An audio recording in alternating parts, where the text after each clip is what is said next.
Welcome everyone, and thank you for registering for our Healthy Soils class. Um, I'm Samantha Vergara with the City of Milpitas, and I'm co-hosting in partnership with BOSCA, or the Bay Area Water Supply and Conservation Agency. And tonight's instructor is going to be Lori Caldwell. And just before we get started, I'm going to go over some guidelines for participating in the webinar tonight. In order to reduce background noise during the presentation, all attendees are going to be muted by default. However, we are open to taking questions during the presentation. So we will have some periodic pauses during the presentation, and you can feel free to submit your questions either one of two ways. You can type out your question in the Q&A, and then I will read them out and Lori will go ahead and address the questions. Or if you're comfortable and would like to speak out, you can also raise your hand, and then we can pause to let you unmute and ask your question that way. And if you miss any information tonight, no worries. This webinar is being recorded and it will be made available through a YouTube link later on. And I will be providing the recording link once the recording is ready in a follow-up email to all of the registered attendees. And then I'm just going to go ahead and end the poll really quick and give you all a little introduction on BOSCA. So BOSCA is the Bay Area Water Supply and Conservation Agency, and it's a special district that represents 26 different agencies across the Bay Area. Some of these agencies include cities, water districts, water retailers, and a university. And all of these agencies purchase wholesale water from the San Francisco Regional Water System.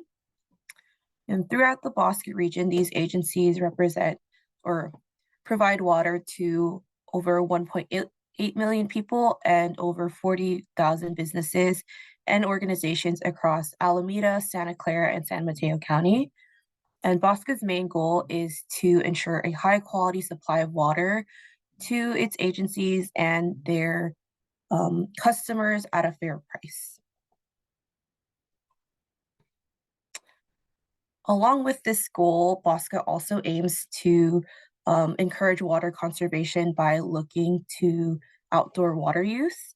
Outdoor water use represents the single largest untapped opportunity for water conservation within the BOSCA service area. So again, looking at the region of Alameda, San Mateo, and Santa Clara County.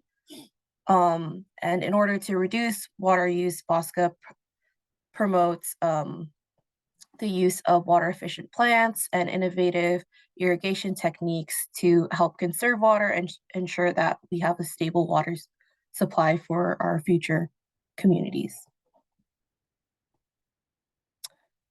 If you're in the BOSCA region, there's lots of different ways that you can save water.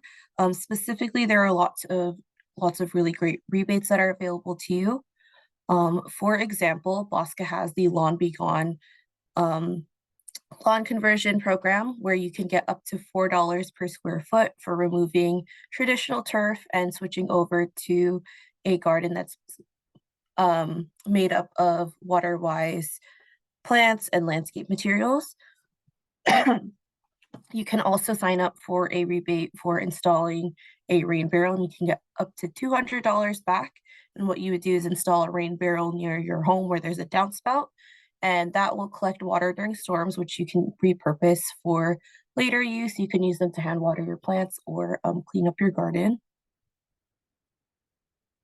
There are also rebates for things like installing a weather-based irrigation controller, so that way your irrigation controller will receive local weather data to prevent your irrigation system from turning on if it is detected that there will be rain in the near future. And there are also rebates for installing rain gardens in your home. You can get up to $300 back for that. And one of the really great benefits for this is that it captures a lot of rainwater and helps with reducing stormwater pollution. Here in Milpitas, we do have a pretty similar rebate program. However, we do partner with Valley Water for these ones. Milpitas also cost shares with Valley Water to provide additional funding for residents who want to participate. So for example, you can get up to $4 per square foot for removing turf and installing drought-tolerant plants and landscape materials. We also offer up to $70 per rain barrel if you choose to install one. And we also provide up to $600 for converting an area of turf over to a rain garden. In addition to that, we also do have the laundry to landscape gray water rebate. So you can get up to $400 for installing a laundry to landscape gray water system. And what this does is it diverts some of the water that you would use during or while you wash your laundry, and then it'll divert it over to your landscape so you don't have to use potable water. And there are also a couple of free programs as well, such as the residential and commercial irrigation surveys, where you can sign up to have an irrigation professional come out to your property, and they'll take a look at your current irrigation habits and features and let you know if anything needs to be adjusted, or they can also give you tips on what you can do to save more water in your landscape. And all of this information is summarized at savewatermilpitas.org. And there are a couple of other ways that you can save water in Milpitas that aren't directly related to your landscape. You can sign up for the free Water Smart customer portal, which gets near real-time water use information from your smart water meter. And it's a really great tool for checking for potential leaks and being alerted of any unusual water use. So that way you're not receiving a surprisingly high water bill and having to deal with it later. And this is free for all residents in Milpitas. And if you're not in Milpitas, your agency may have a similar program to this. And then lastly, another great way to save water in Milpitas is to report water waste when you see it. So some examples of water waste include reporting broken sprinklers, letting us know if you see any sprinklers that are running during the rain when they're not supposed to be on. And you can submit a report for this using My Milpitas or calling our water conservation hotline, which is shown here. And similarly, if you're living in Santa Clara County, a lot of the rebates that were mentioned earlier are available to you, but they would be provided through Valley Water, which is the wholesale water provider for Santa Clara County. And they have rebates such as the lawn conversion, rain barrels, irrigation equipment, and etc. And here's just a list of some resources that'll be pretty helpful to you if you're interested in sustainable landscaping and maybe getting started with one of the rebates. Here's just a little thank you slide. And if you enjoyed tonight's program, we do have several webinars coming up within the next few weeks, going on until the summer. Here's just a few of the ones that are coming up more recently, but there is a full list of classes available on VOSCA's website, which is listed up here. And then here is just a slide sharing the bayareagardening.org website, which is a really great tool and resource if you're looking for some inspiration for your sustainable landscape project. And then before we begin, I would like to introduce our instructor today, Lori Caldwell. Lori is an Alameda County master composter, Bay-friendly certified landscape professional, self-taught edible gardener, and residential sheet mulch maven. She recently received a technical certification from the Maine Compost School, and making jam is one of her favorite pastimes. Lori's mission is to connect people to the soil and all that it provides. Lori has been happily teaching sustainable gardening classes and transforming yards in the San Francisco Bay Area since 2007. And with that, I will let Lori take over and I'll let her share her screen. Great. Hello, everyone. Good evening. Please feel free to put your questions. Are we having them put them in the chat if they have questions? Yes, we can put them in the chat, and then towards the end, if we have extra time, we can allow people to unmute if they're comfortable with that To too. do it live. That Mhm. works for me. All right. All right. So you're here because we're going to be talking about building healthy soil. This is one of my favorite topics. So please feel free to come with your questions for sure. Get this to do. There we go. We're definitely going to talk about what the benefits of building healthy soil are. We're going to talk about your soil assessment. I think it's always really super important to know what type of soil type you're dealing with. It just makes it that much easier to garden. I live in Martinez, have very sandy soil. That's a whole situation. And I'm assuming everybody else has probably clay or sand for the most part. We're going to talk about soil nutrition blocks because I think that's very important. And then we're going to get into the pretty much the nuts and bolts about how it's done. We're going to be talking about compost mulches, sheet mulching, of course, green manures, and I know Samantha had talked about the rebate for the sheet mulching. So I think that's something you should definitely take advantage of. And then, of course, some other tips for keeping your soil healthy. So there are very many benefits to building healthy soil as well for us and as well as your soil. And in many ways, you're a gardener, you work in your landscapes, you're doing these healthy building soil techniques. You're actually kind of really farming soil in a lot of ways as well as whatever else you happen to be growing in your property. So when it comes to building healthy soil, some of the benefits are, of course, the soil's ability to retain water longer into the soil. So you're not going to have to water as often. The soil is going to maximize the water that it takes and holds on to. That kind of lends itself to reducing things like plant stress due to fluctuating temperatures and fluctuating moisture levels. When you apply some of these techniques, you're keeping your soil pretty much in a nice little even keel. So it's doesn't have to have your plants don't have to go through periods of hot and cold or wet and dry. Those will have a tendency to really stress out a plant. You can release nutrients slowly into the soil to feed your plants longer, and then that natural system is going to allow them for them to take it up when they need it and not necessarily be force fed that. Generally, with traditional chemical inputs for sure. You can help aerate your clay soil, making it opening it up, increasing what it's known as its till. For clay soils, and then with sandy soils, it's going to force the particles to clump together so they can hold on to water as well as nutrition a lot longer. It helps balance out the pH in your soil, which is nice, bringing it somewhat neutral. All depends on a lot of factors around that, especially things like the trees that are surrounding in that area. Improves yields for flowers and fruit. And then in many instances, it's going to help fix nitrogen. It's going to pull nitrogen from the atmosphere and store it in nodules on the roots of the plants that actually do have nitrogen.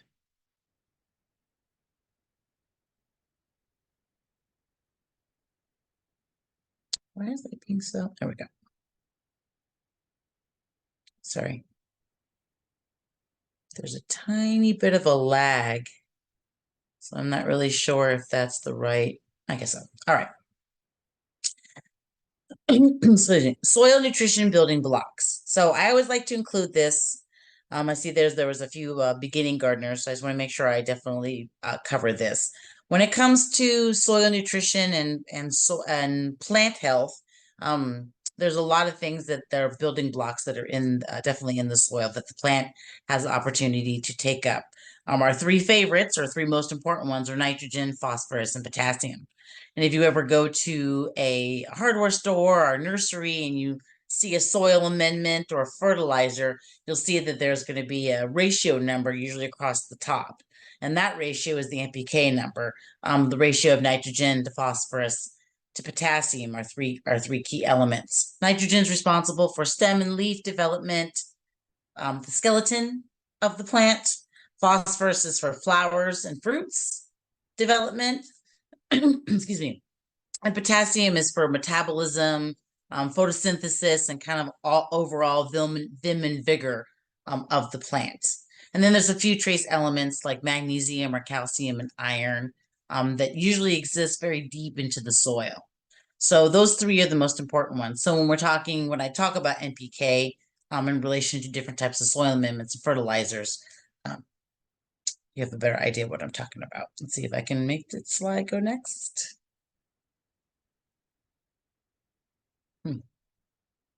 Okay. For some reason my pictures aren't showing up. That's interesting.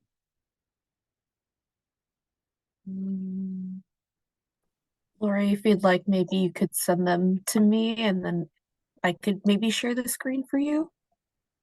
Yeah, let me see. I'm not sure what that's about. I'm gonna stop share here real quick. And then let me I need to get out of that. Sorry about that, folks. I'm sorry, let me just, you don't have to watch me do that. Come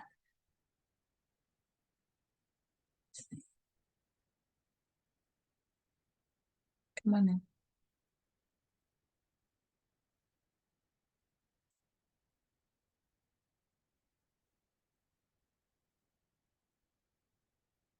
Is the live me?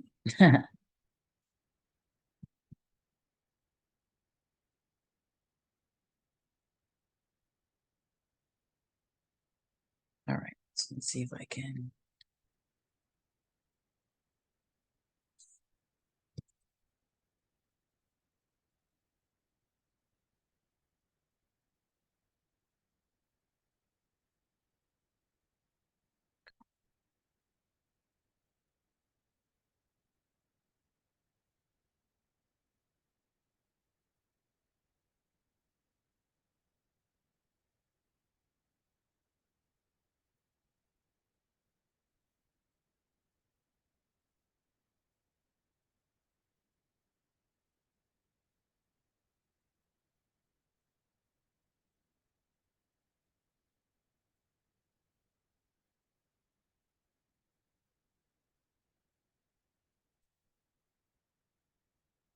Taking longer than I thought.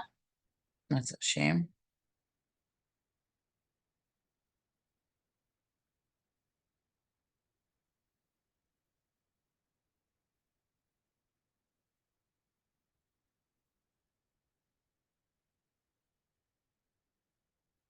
Mhm.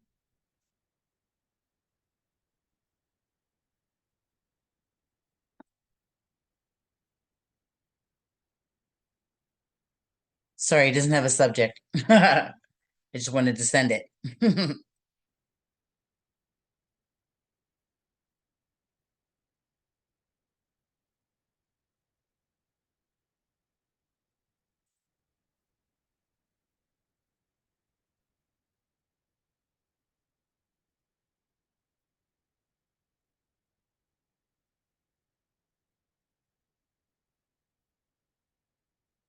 All right.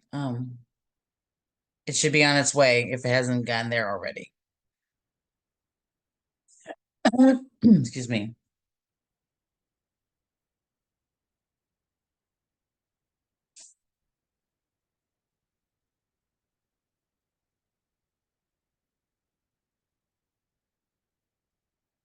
Did it go right? Yeah. Yeah, there's no subject on it. Yeah, it got sent. Yeah, I just got it. Oh, It's cool. Oh, good. downloading though.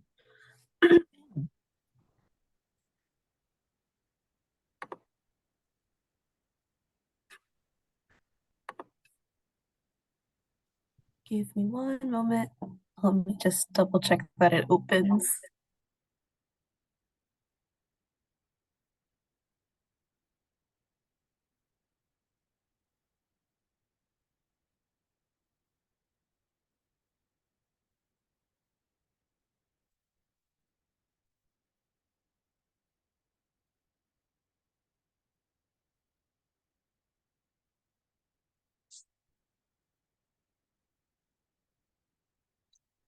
Sorry for the glitch. I'm not sure what that's about. And unfortunately, I'm not tech savvy to do anything about that.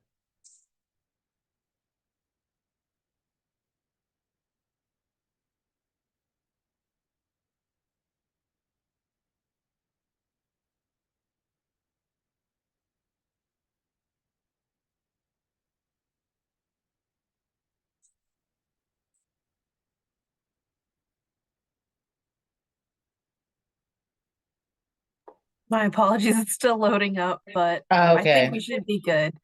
Um, Okay. Once it's all loaded up, I'll go ahead and share my screen. Okay. Okay, perfect. Okay, and then for those of you that just joined, um, please feel free to send us any questions that you have into the Q&A, and then at the end of the presentation, we'll give you the opportunity as well to raise your hand and unmute if you'd like to ask your question that way as well. Okay, And then Gloria. I will and then I'll make a Oh, PDF of this PowerPoint presentation and I'll send that to you. You can send that out to participants, please. yes, I Yeah, will do that. that and I probably have some other things, links and stuff. Okay, Excuse me. awesome. So I'm gonna go ahead and share. Hopefully this works. I think it Mm, should. I okay. think it should. I'm not Okay. sure what the hubbub was, but oh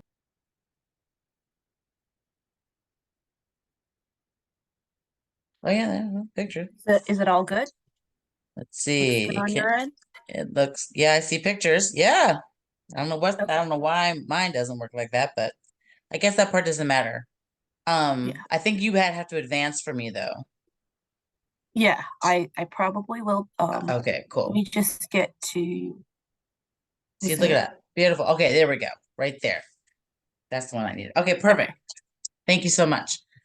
All right. So, like I said, it's definitely a lot easier to garden if you really know what kind of soil type you have. Generally speaking, in the Bay Area, we have two probably predominant soil types. There's clay, you know you have it, you dig a hole, you fill it with water, just like the picture that's there. The picture on the bottom is I think it's been at least 24 hours of water in clay. So it retains water, definitely hard with iron fist. Sand, of course, is the polar opposite. The water would just drain immediately upon touching the soil. It would disappear immediately. The only other possible soil type that you may have is if you live in close proximity to something like rivers or at least another bigger body of water, river streams, and that would be silt, and that kind of fits somewhere in the middle between sand and clay. So there's great ways, of course, of finding out what kind of soil you do have. There's, dig a hole filled with water. I talked about that. There is the nitty-gritty dirt test we like to use. There's an example of that in the other picture. You're just going to take an empty jar, take the label off, and you're going to fill it probably about a third of the way with whatever soil you have. And I'm talking about, yeah, your soil type in your ground, not from raised beds or anything like that, because that's usually some sort of bed mix, but to figure out what your actual native soil type is. I'm going to go ahead and put that in a jar. I'm going to fill the jar the rest of the way with water, give it a good shake, and then I'm going to allow the layers to settle. Now, sand, being the biggest particle type, is going to go down straight to the bottom. You can kind of see that in the picture there. It's going to be sandy color, somewhere sandy gray, but you'll definitely be able to see the particles on the bottom. And then if you have silt's going to be sitting on the top, a little bit bigger particle size, but there's going to be a definite color difference and kind of grain type. And then if you have clay, that's probably going to be the darkest in the colors, and that's going to sit right on top. Clay, their particles you can only see through a microscope, so they do these kind of fancy cake layering thing where they kind of stack on top of each other. So then once you can see what proportions they have. This one is mine. You probably can see that it's predominantly sand on the bottom. I have a little bit of clay on the top. and then there's some floating material on the top of it. That is an indication of how much organic material I have in the soil. As you can see, this is a sample from an unamended area in my yard, and it does not have a lot of organic material in it. So, like I said, it's always good to know what you're working with.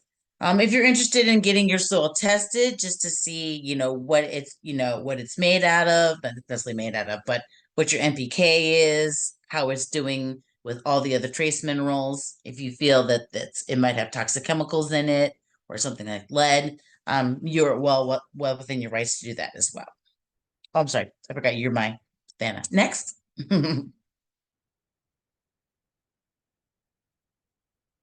Okay, that's I knew I had skipped a thing. So we definitely talked about this, the soil building blocks. There we go. Next, please. And then, all right. Compost, compost, compost. This is going to be, of course, my favorite.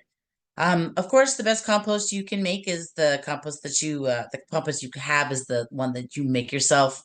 I'm always going to highly recommend that you start a compost pile. You can start with a little bit. You can start with a lot of material. It really all depends on you. There's a variety of different ways that you can do it. But I'm always going to recommend that you definitely at least try your yard waste, maybe your food scraps, and turn it into what we call as gardener's gold. The NPK, and we talked about that earlier, that's a 1-to-1-to-1. So despite whatever I put in there, the NPK is pretty nice and evenly balanced. And now I'm going to use compost not as a fertilizer. I'm actually going to be using it as what's known as a soil amendment. Compost can hold its own body weight in water. So if I'm going to be incorporating that into my soil, then that's going to be one of the reservoirs that's going to hold water in a much larger and longer state in your soil. And so your plants can have easier access to it. How I use it is generally in the beginning of most of my seasons. If I'm doing raised beds or if I'm using planters, I'm just going to go ahead and put 1 to 2 inches of compost on top of my empty beds, and I'm just going to kind of just rake that in just slightly, and then I'm going to go ahead and use that. And that as I water, the compost is going to percolate down into the soil, and then worms and stuff are going to come up and they're going to bring it down even further. I do have a tendency, because I grow everything in containers. I do my annual application or pretty much my seasonal application of compost in all my containers. However, I do reserve the ability to add some compost kind of mid-season. Generally speaking, I usually try to do it right before before we get hot temperatures. Again, I want the soil in my my container to kind of maintain that moisture level so it can actually be able to handle its kind of fast periods. And if you do have sandy soils, I would recommend that you amend a little bit more often with compost, just for the fact that you really need to kind of clump those sandy particles together. Next. Cover crops, fava beans. I mean, I guess today is actually the first day of spring, so it might be a little bit too late. I mean, unless you wanted to do it strictly of course, to grow fava beans, either for seed saving, of course, or of course for eating. And then all the parts of the plants, if you're going to be doing it for soils, for building healthy soil, when you go to take the main part of the plant away, you're going to leave the roots intact for that. That top part becomes very edible. You can eat the leaves, you can eat the flowers. So you can plant them by seed. We always recommend that. They do really well in poor soils, sandy or clay. Again, grow some to eat, grow some to save seed. But when you're doing it to build healthy soil, you're going to want to make sure you cut it right at the base, at the soil level, take away the top, and then you're going to leave the roots behind. Can you take the next slide? Because I'm going to show you the roots. These are the roots of a fava bean plant. All the little white little things on the root hairs, those are the nodules. That's where the nitrogen is actually contained. So you know that if you see these things, and if you just were to kind of cut it open with a fingernail and open it up, if it's bright pink in the middle, that means it's actively fixing nitrogen. So when you leave the roots in the soil, the roots will eventually start to decompose, especially in things like clay soil. It's going to leave those pore channels behind, which is perfect because the roots and fiber go down relatively deep, which is nice. And so not only is nutrition and water going to be able to percolate a little further down into the soil, which is great.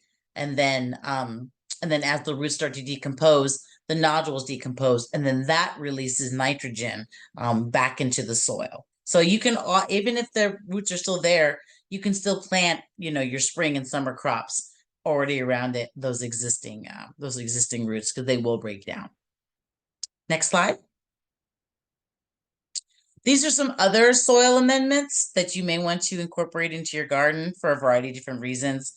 Generally, things like edibles, I'm always a little more cautious with things like if I'm growing something that produces a flower and fruit. While nitrogen is great for the skeleton, if you remember the NPK, phosphorus kind of leads the charge when it comes to making flowers and fruit. So you're definitely going to want to switch that up during that kind of flowering, fruiting, that puberty, I call it, kind of like the puberty phase of the plants where they're maturing and they require a lot more nutrition than they would under normal circumstances. And so this is just a whole little list of different types and their NPK numbers for sure. If you're not interested in using a soil amendment or a fertilizer that contains animal products, there are a lot of options that don't have it. Vegan mixes, rock phosphate. Of course, you can use things like coffee grounds, all types of kelp meal. So you have a lot of options. Next slide. Just a couple examples. The ones that I had not included were Epsom salts. That is contains magnesium. I like to use those with my my nightshade plants, so my tomatoes, my peppers, my eggplants. Generally, those plants have a deficiency with magnesium, so I like to incorporate that. We have all the different types of things. Eggshells themselves, those are trace elements. That's another trace element that exists pretty low into the soil profile, but you can use crushed up eggshells and spread those around your plants. You could even do kind of a twofer. You're trying to leach out the calcium, but you're also trying to keep slugs and snails away. So if you kind of grind them relatively fine and kind of create kind of perimeter around your plants, snails and slugs are not going to want to cross over that. So it's kind of a twofer, which I love. And then in the bottom, in the middle, those are worm castings. That's an organic fertilizer. That's another type of compost. The NPK on that is a little bit more higher in nitrogen than anything else, but it's something that you can make. I have a worm bin just right over my shoulder here in my living room and a couple outside. So they're very hardworking things, and the finished product is outstanding. I'll just say outstanding. Next slide. So another great tip for building healthy soil would be to plant perennials. When I talked about NPK, I talked about those trace elements, that magnesium, the calcium, the iron.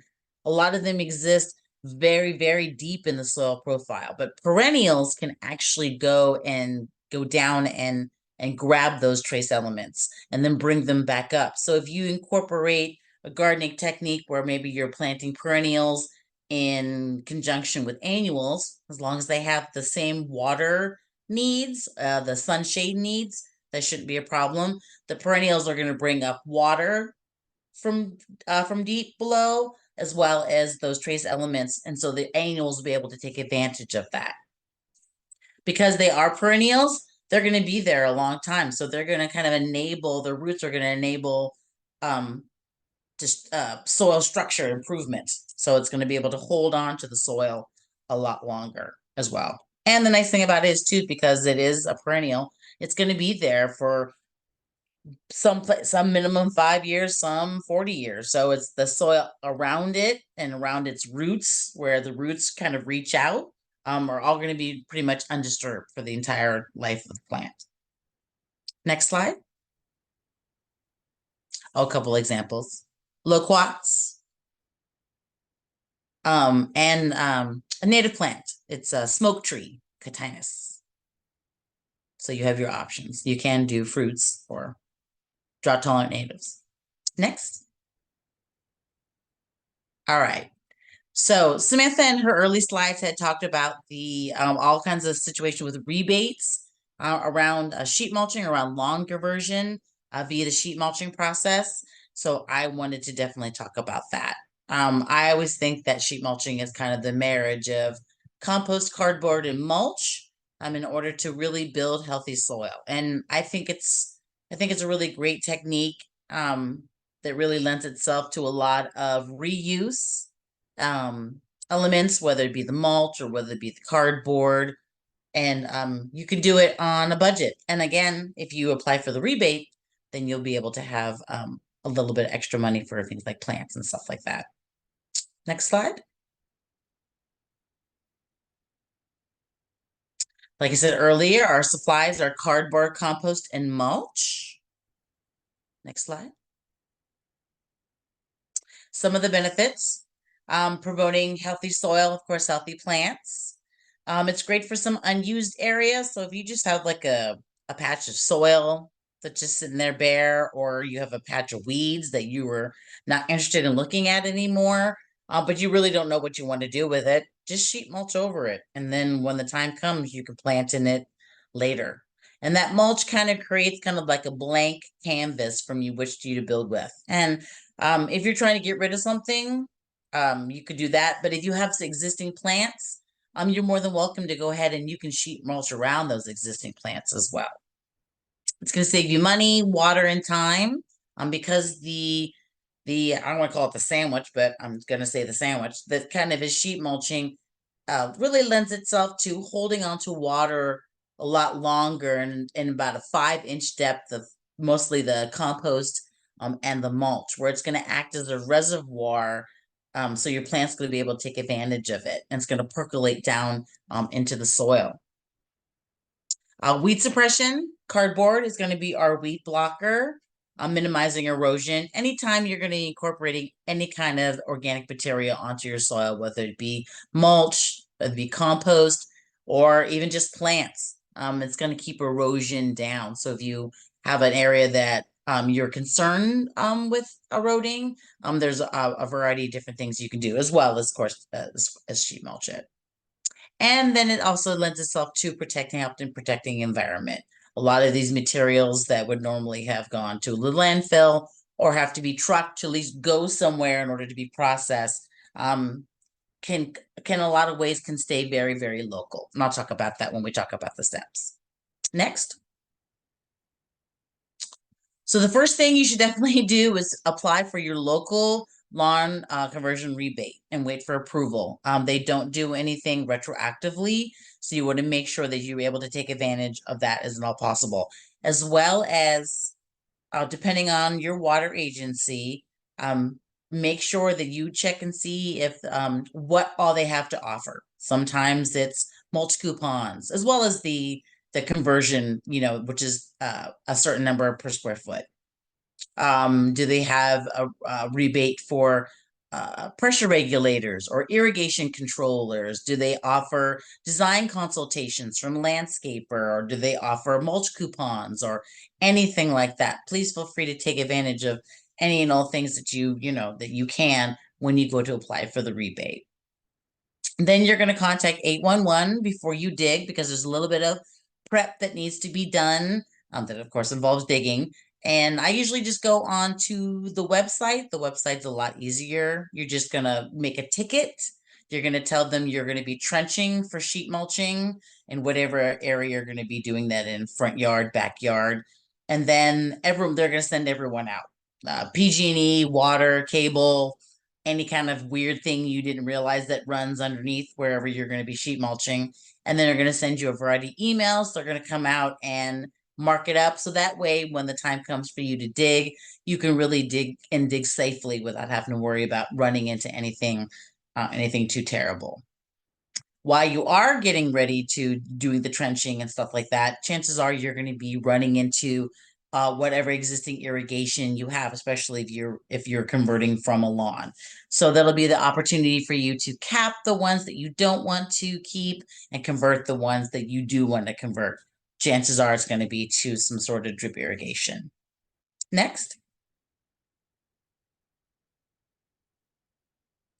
You're going to plant 5-gallon or larger plants first before you sheet mulch. Just be mindful that when you go to plant them, if I'm planting it regular without sheet mulch, I'm just going to plant it pretty much just even with my soil. But if I'm going to be sheet mulching afterwards, then I'm going to do cardboard, compost, and mulch. Now I've got a situation where I have kind of a bowl going on, and the water is just going to kind of hang out right here. I definitely don't want that. So if I'm going to be planting something that's 5 gallons or larger, always want to make sure that you just try to plant it a little bit above the ground. So then when you do the layers, cardboard, compost, and mulch, either it's even, or if you're kind of growing something that's kind of drought tolerant, you want to consider doing a little bit higher and kind of mounding it. Drought tolerant plants don't like to get their feet wet. So that increase in drainage that you make is going to help with its growth and its longevity in your landscape for sure. So 5-gallon or larger plants. I'm always a big proponent if you're dealing with clay soil and you haven't really dug in there before, dig the hole that you're going to plant in and fill that with water and then wait after it drains to come back and plant. You want to make sure that it's actually going to drain. Sometimes clay just really doesn't want to act. And then how you dig it with those smooth sides. Always want to score the sides with the side of a shovel or even with a screwdriver. You want to make sure that, because clay is very slick, sometimes it has a tendency to be hydrophobic. So you put your plant in there and now there's no water going in between.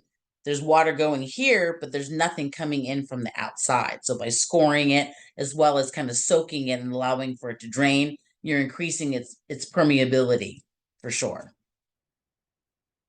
All right. So 5-gallon or larger plants.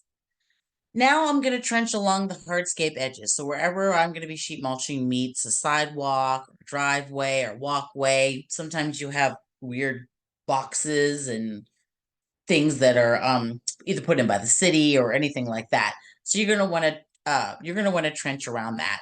You're going to want to try to go about 3 to 6 inches in depth at about 10 to 12 inches wide. I like to use a spade shovel to do this just because I like it's easier.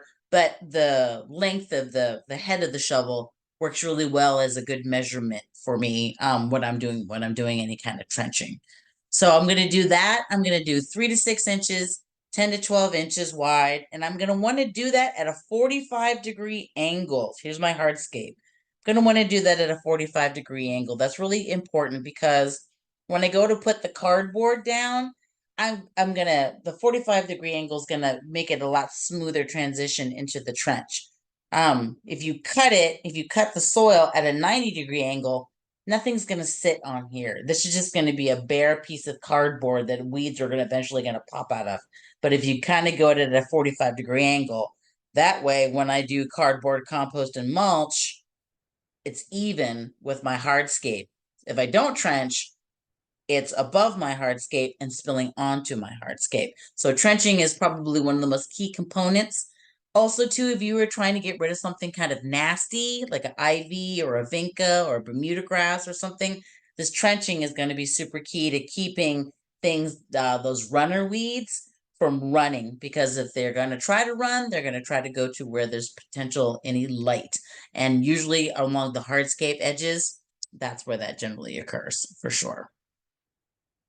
Now, unless you're getting rid of something like Bermuda grass or ivy or something like that, unfortunately, that material would be just best suited to go away elsewhere. Unfortunately, because it's going to be a lot of soil, it doesn't necessarily qualify for the organics cart. It only really qualifies for the landfill cart, unfortunately. But if you take the clots, what I always usually recommend is take them and make mounds for visual interest, as well as just kind of laying it kind of nicely along this stuff. Otherwise, you would have to put it in the landfill because there is a lot of soil. But with Bermuda grass or ivy, you're basically just moving your problem around your yard for sure. But if you're just getting rid of just regular old grass, definitely create mounds for visual interest. Some people like to use things like berms order to, of course, to increase the drainage and because they do look nice as well. Next slide. All right. Our first layer is cardboard. Now, I like to scavenge, so my favorite kind of cardboard is free recycled cardboard. So I usually I hit up my friends, I make a post on social media, tell everybody that I'm looking for cardboard, bike shops. This box right here that's in the picture, that's an example of a bicycle box. So that imagine your typical cardboard box, um, kind of bulked up 3 times over. And most bike boxes are generally about 6 feet closed, 12 feet open. So it's going to cover a huge swath of ground and be relatively thick for a long time, which is nice. But sometimes you're in a hurry or you're just not into scavenging, but you can purchase rolled cardboard. It's a little bit more difficult to find these days than recycled contact cardboard. It wouldn't hurt to do a mix. There's a great website, lawntogarden.org. If you go onto that website, there is a really call it a resource, a marketplace. And you just put in your zip code and it gives you and what you're looking for: cardboard, compost, mulch. I think there's some thing for plants. You can figure out where you can purchase rolled cardboard. When you go to use it, you're going to want to make sure that you overlap it by 6 to 8 inches. Again, this is going to be our weed blocker. So keeping light out is going to be definitely key for something like that, for sure. Next slide. Doing on time. Good. Compost. It's going to be our second layer. So anywhere from 1.5 to 2 inches on top of your cardboard layer. It's going to definitely hold that moisture. Eventually it's going, and all these materials that I'm talking about, our sheet mulch materials, are eventually all going to break down and they're going to work their way into your soil. The general maintenance for sheet mulching is usually an application of more cardboard and topping with some additional mulch. And that's generally how you kind of maintain it for the most part. When I am doing a sheet mulch job and because I generally do not like to wet my cardboard. Some people are into that. I find it to be, the cardboard to be actually relatively slippery when it's wet. So I'm always extra cautious with that. But if I'm going to be building my way and I want the cardboard to stay put, because it's going to be guaranteed, it's going to be a windy day. The day you do sheet mulching, could bet money on it. So the cardboard might be kind of going all over the place. I'm just going to layer my cardboard, remember, overlapping by that 6 to 8 inches. I'm going to create kind of a big swath, maybe start in a corner. And then I'm going to lay out my cardboard. And then I'm going to put my compost on top, making sure that my outer edge is pretty bare so I can really keep that 6 to 8 inches that overlap really, really well. And then now I can walk on the compost and it's going to keep the cardboard in place and I don't have to worry about it being too slippery. And then I'm just going to kind of build on from that and just work my way out until the whole yard is covered in cardboard and compost. And then I go back and then I do my third layer. Next slide. Which is mulch. Minimum of 3 inches of coarse mulch on top of your compost layer. When I'm looking for mulch, I'm looking for a piece size that's probably about 2 to 3 inches in size for piece size for my mulch. I find that has a tendency to really layer very nicely. Anything smaller, like kind of small redwood bark, I mean, that's practically almost decomposed anyway. So you want bigger, and any bigger pieces like that kind of do like a seesaw effect where there's 2 pieces on top and then one of them just kind of allowing light in. So a good 2 or 3 inch piece space is good. You can find a lot of recycled content mulch if you're into purchasing mulch at a hardscape yard. They're making them out of pallets. They're making them out of just tree trimmings that are dyed, stuff like that. But my favorite mulch is of course, the mulch that you get for free. There are options. There's things like chip drop. You can contact your local arborist. Again, I'm going to refer to my lawn2garden.org website. There's a resource calculator. So you're going to put the square footage of whatever your project is, and it's going to give you all the calculations for how much cardboard, compost, and mulch that you're going to need for your sheet mulch project. And then there's all different types of resources on the website. I use that website a lot. That's why feel free to go ahead and tell everybody about it. But if you are looking for free mulch, so find out how much you need. And then generally, if you're going to go with the arborist and try to get free mulch, I'm always I was going to ask them first whether or not they give it away for free. Number one, how much can I expect? That's why you go to the calculator first. So maybe you need 10. They're like, our truck holds about 10. That sounds good. And then you're going to put your name on the list. Sometimes I'll call 2 or 3 different arborists just to get on their lists. And then I always say no to I guess I call the big 3 when it comes to mulches. I say no to eucalyptus, black locust, and black walnut. The reason I say that is because they all contain these properties that don't allow things to grow underneath it. If you were ever to look underneath the eucalyptus tree, nothing else, sometimes weeds, but pretty much nothing else grows underneath it. There's a lot of chemicals, a lot of oils and stuff like that doesn't allow for that to happen. Whether or not when you chip it up and use it as mulch, do those properties go away? To be honest, I'm not willing to risk it because I get free mulch. I can't plant anything. Now I have to pull up that free mulch, and now I have to find something to do with that free mulch. So I just say no to those altogether. I know Chip Drop does a situation where they kind of just show up. So, but an arborist most likely will call you the day before or the morning of to see if they want. And legally, they are not allowed to give you anything that's disease or pest ridden when it comes to mulch. So make sure that when you are applying mulch around your existing trees and plants or anything you're going to be planting, you want to make sure that you don't get your mulch too close to the base of your plants.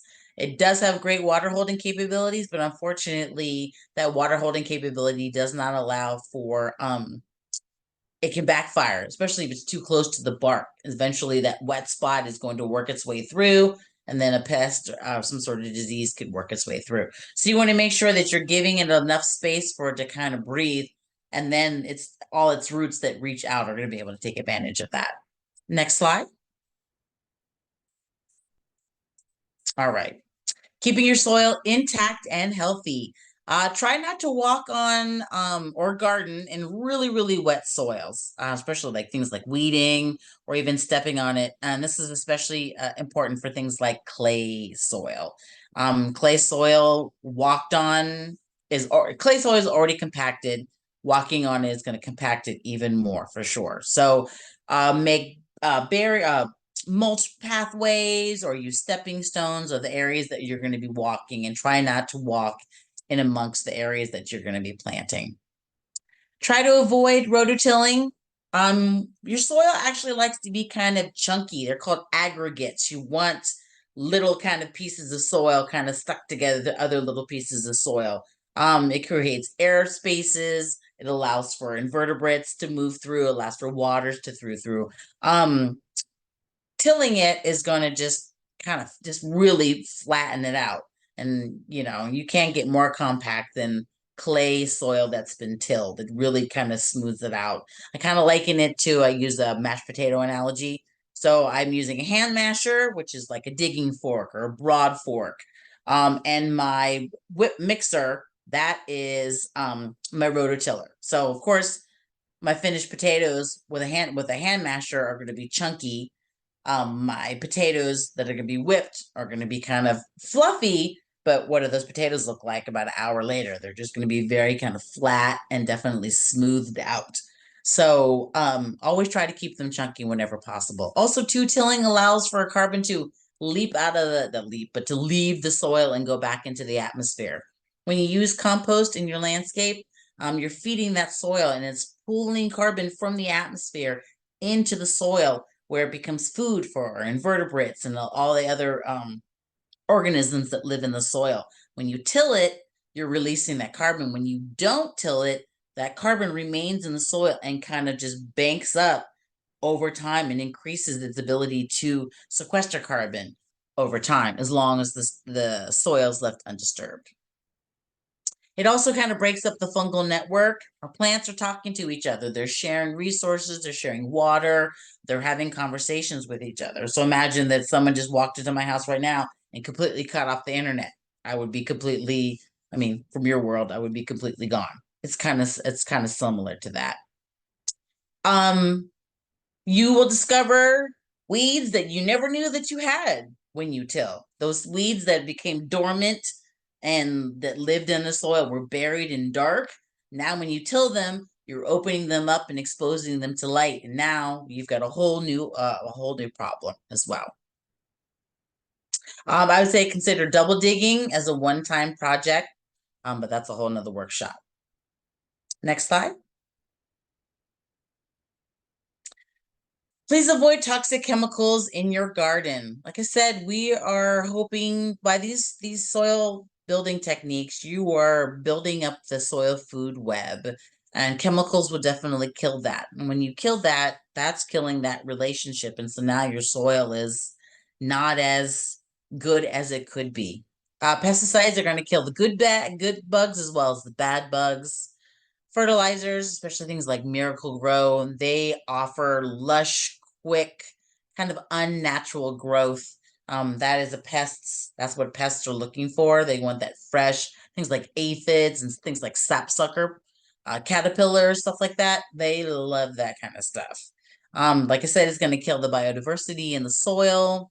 It's going to weaken your soil's ability to filter, which is really super important. That kind of lends itself kind of down the line. So if my soil doesn't have the ability to filter things out, so anytime we have a rain event or anything that comes off of the hardscape, off the streets, off the sidewalks, and into my soil, I want my soil to be that kind of liver in order to really work on it. So when the water eventually finds its way to a waterway, that water is as clean as it possibly can be before it goes into the water. So good garden sanitation. So diseased plants and stuff like that, those will need to go into your organics cart, your yard waste cart.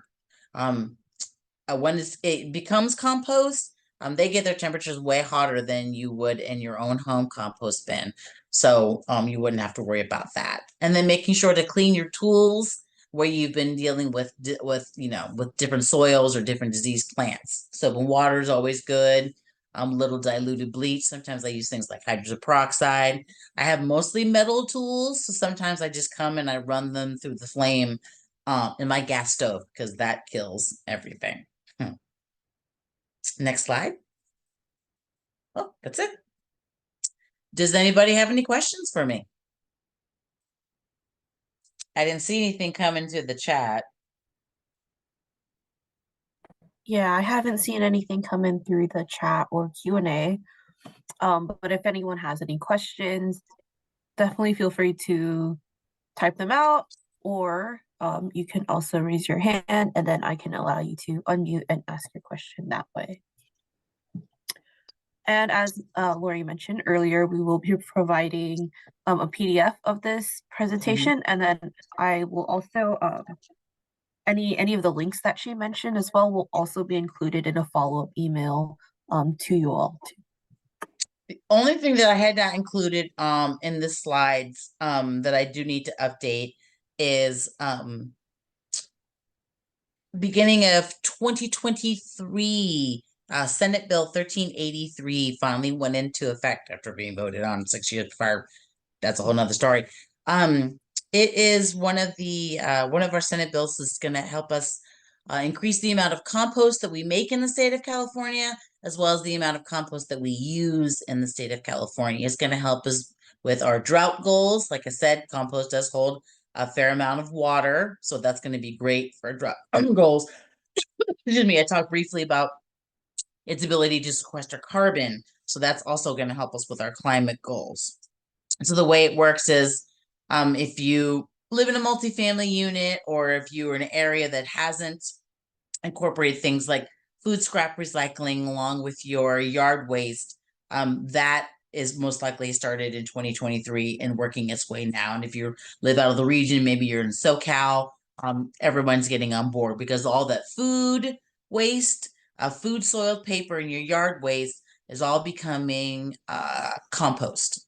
And then the way that works is each city has a procurement requirement. Each city is required to purchase a certain amount of compost on an annual basis based on its population. And then that compost works its way through your city. So it's going to be in the ball fields, in the city parks, all your city properties. It's going to trickle down to things like the urban farms, your community gardens, and eventually it's going to work its way down to the home gardener audience. And that can look a variety of different ways. In Alameda County, we have worked with our farm partners and have been doing compost hubs, just open areas that people could go during listed hours and do a self-serve where they can help themselves to compost to take home for their projects. So I would definitely look to your city. I would look for your waste hauler, especially since with Earth Month coming up. I'm assuming there's going to be a fair amount of compost giveaways,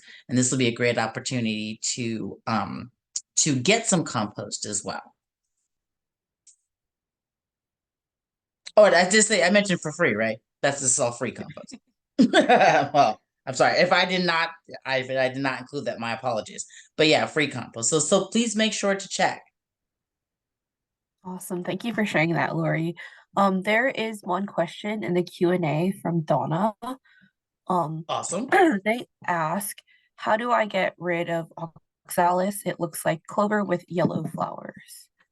Oh yes. So oxalis, you can sheet mulch over oxalis. It's just a question of getting it before oxalis season. Number one. So, however, oxalis has a tendency to travel. So it's always good to when you get it, you want to pull it definitely before it flowers because the pollen will also kind of do that. So the nice thing about sheet mulching is while the cardboard is going to be suppressing the weeds underneath, the mulch on the top is any kind of, because there's always going to be flyovers, there's always going to be squirrels, there's always going to be pollen that travels, and it might start to to germinate. But those weeds are going to be relatively easy to pull out. So if you do see you've sheet mulched and now you have oxalis, it's not necessarily coming from the bottom. You don't have a break in your weed blocker. Chances are it's probably come from the top, from somebody else's yard. But just go ahead and grab it and just pull it out, just making sure that you get it prior to it flowering. That is the super key. Super key. Thank you. And then Bill also raised his hand, so I will allow him to unmute. Cool. Hello. Hello, Bill. Okay. Hey, Lori, you didn't something that we've been looking at and wondering about, and sort of related to soil, is hugelkultur, Oh yeah. and wondering if you had any experience with that, and in particular, you talked about eucalyptus earlier. The major logs we would have to put in our hugelkultur would be the so-called California pepper, really the Peruvian pepper, Mm-hmm. and those some say are allelopathic. Mm. I don't know if you have any thoughts there. Would you just err on the safe side and not use those? Because we get a lot of those branches because that thing just that tree grows like a weed. Yeah, I would. If they say that it has allelopathic properties, I've read a variety of different things. They say no, once it breaks down, it's cool. No, it's good, on pathways. It's not necessarily where you're going to be planting. But I always think of it in terms of I'll probably need, at least 5 to 10 cubic yards of any kind of mulch. And now I have to shovel that and spread it. I can't plant it. And now I have to, I'm gonna want to err on the side of caution. But so no, you wouldn't use it as mulch even. I would, if I did, it would only be in areas where I would be walking. Like I wouldn't put it in between my beds, like my planting beds, but to say there was like area that, there was an area that I wasn't doing anything with. I wasn't planting with it. I hadn't planned on planting with it. It's just in the corner somewhere. I might use it for that. But Okay. other than that, I probably wouldn't use it. But hugels are great, but you can still fill it with all types of other stuff too, anything that's organic. So, your fruit and vegetable scraps, if you've got coffee grounds, like if you have fruit trees, all that old fruit from fruit trees, herbivore manures, you can fill that up. Right, but the major thing, I mean, as far as big logs, the only thing we basically have a lot of are large branches and so forth of the pepper tree. But again, yeah, that made us very nervous of putting that in there, as you said. If it turns out it won't work, you've got especially in a hugel culture thing, now you've got a major investment that you've got to take apart because you can't plant there. Exactly. Okay. Exactly. And then I'm not sure if you're familiar with it. When you first started, I always tell people to make a hugel pound, like a hugel mound, like in winter and fall, with the possibility of planting in spring, because I'm always concerned about nitrogen drag. As that wood starts to break down. So usually either they'll do a hugel culture and then they'll probably try to do like some sort of a legume on it first, or when the time comes to plant, they will plant whatever they want to plant and plant a legume alongside of it, kind of as a companion plant, just to make sure that there's not that much drag that's going on. When Right. the wood starts to break down, it starts to pull nitrogen from the soil, as well as any existing plants that you may have. So nitrogen drag is could possibly be problematic. That would be the only issue that I would have with a hugel. Okay, thank you. Of course. You're welcome. There's something in the chat. Oh, never mind. That's you.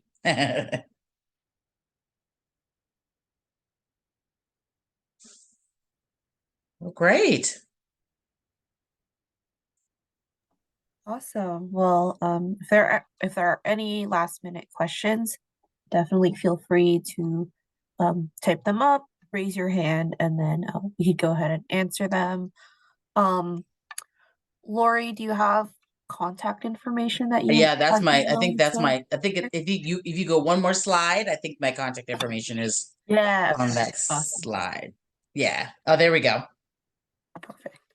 Yeah, that's the best way to get a hold of me. And then some of the handouts that I'll be sending your way have my contact information on them as well.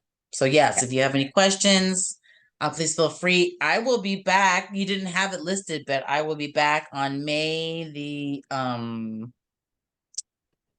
1st. I think I'm doing something for. Is it for Hayward? Is it Oh yeah, I can't remember who it's for, but it's for Bosca. Small scale composting is what we're going to be talking about, mostly around like worms. So should definitely join us. cool. I can include the link to that sign up as well in the follow Oh, right on. email. Is that Oh yeah, is this going to be an online it is class? going to be a webinar. It Okay. certainly is. It Awesome. I'll certainly include is. that too.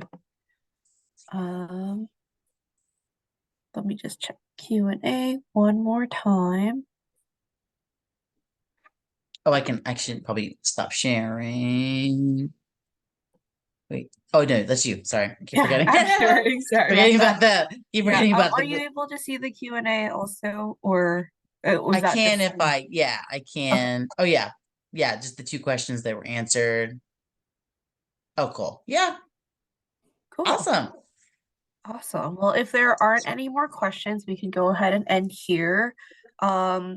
This webinar again has been recorded and it will be posted onto Bosca's website.